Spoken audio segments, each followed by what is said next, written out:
तर मी तुम्हाला आज दाखवणार आहे. मी आज मसूरची डाळ बनवते. कशी बनवते सांगते.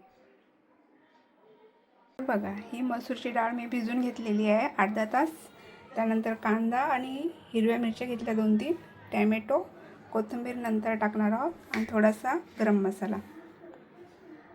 तर आपलं तेल तापलेलं आहे. आपण टाकूया थोडंसं जिरा,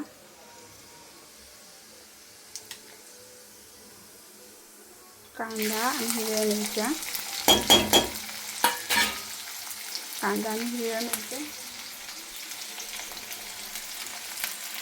तर बघा, कांदा भाजलेला आहे.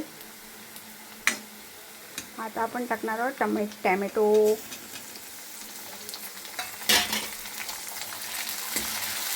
मस्त थोडंसं भाजून घ्यायचं.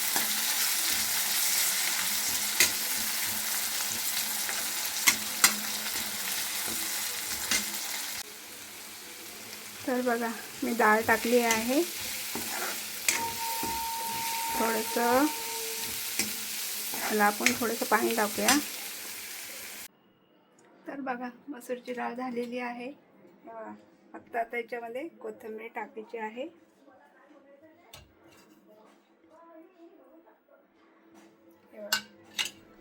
तर झालेली आहे मसूरची डाळ तयार.